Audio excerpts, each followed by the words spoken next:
Hello everyone, कैसे हैं आप सब। आशा करते हैं आप सब अच्छे होंगे। ये हम पहुंच गए हैं घड़ोली की रस्म में। घड़ोली की रस्म में ये जो घड़ोली भरी जाती है वो भाभीियों के थ्रू भरी जाती है। दुल्हन की जो भाभी होती है वो भरती है और इसी पानी से नहाकर दुल्हन होती है तैयार दुल्हन बनने के लिए। तो जल्दी जल्दी हम पहुंच गए थे मंदिर, जो कि होटल के बहुत ही नज़दीक था। फटाफट से यहाँ पे हमने घड़ोली भरी, खूब नाचते गाते ढोल ढमाकों के साथ हम लोग यहाँ पर पहुँचे थे। और घड़ोली भी हमें ढोल ढमाकों के साथ ही वापस लेके जानी थी। और खूब खुश थे सब, बच्चे नाच रहे थे, एंजॉय कर रहे थे इस रस्म को, क्योंकि ये रस्में कभी कभी ही तो देखने को मिलती है। जब अपने किसी खास की शादी हो या अपने घर की शादी हो, तभी हम इन रस्मों में रीति रिवाजों को अच्छे तरीके से समझ पाते हैं। तो बस फटाफट से हम पहुँचे वापस होटल और तैयारी करी हमने चूड़ा रस्म की। चूड़े की रस्म में ये चूड़े को कच्ची लस्सी में भिगोया जा रहा है। ये मेरे भाई भाभी हैं जो कि कच्ची लस्सी में चूड़ा भिगो रहे हैं। दुल्हन के मामा के थ्रू ही दुल्हन को चूड़ा पहनाया जाएगा। ये मेरी फ्रेंड्स हैं और कज़न्स हैं, ये जो ब्यूटीज़ आप देख रहे हैं, और इनको कैप्चर करना तो बनता ही है यार। और उसके बाद हम तैयारी कर रहे थे चूड़ा पहनाने के लिए।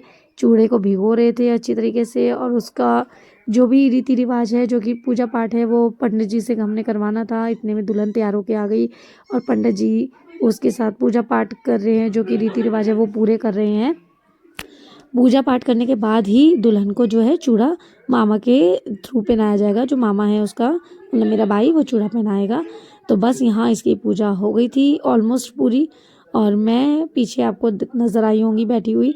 मैं चूड़े को अरेंज कर रही थी प्रॉपर तरीके से, जो कि उसको पहनने में दिक्कत ना हो, क्योंकि चूड़े की जो साइज़ में थोड़ा सा ना डिफरेंस होता है आगे पीछे की चूड़ी में। पीछे की चूड़ी होती है वो थोड़ी बड़ी और आगे की थोड़ी छोटी रहती है। तो मैं अरेंज करके दे रही थी कि प्रॉपरली तरीके से पहना देना, उसे दिक्कत ना हो, क्योंकि हमारे यहाँ पे चूड़ा बार बार उतारा नहीं जाता। एक बार पहनाने के बाद कम से कम 1.25 साल चूड़ा पहनना ही पड़ता है।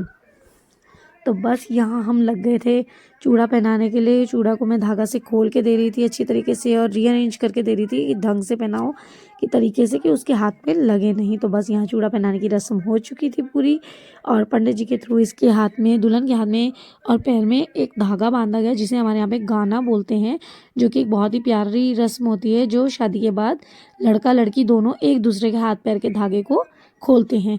और ये मेरी बेटियां खड़ी हैं कलीरे लेके, जो कि अपनी बहन के लिए लेके आई थी उनकी चूड़े में बांधने के लिए। तो यहाँ पहले चूड़ा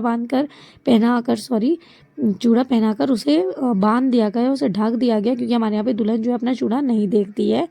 दुल्हन चूड़ा देखेगी जब वो प्रॉपर दुल्हन के रूप में हो जाएगी। तो यहाँ मेरी बेटियों ने अपनी दीदी को कलीरे बांधी, बहुत क्यूट क्यूट कलीरे वो लेके आई थी अपनी दीदी के लिए। और बस अब हम जाएंगे, फटाफट से होंगे रेडी शाम के लिए, शादी के लिए तैयार, और दुल्हन जाएगी अपना ब्यूटी पार्लर। और मिलते हैं हम आपको नेक्स्ट वीडियो में। हमारा व्लॉग आपको कैसा लगा प्लीज़ कमेंट बॉक्स में बताइएगा। बाय।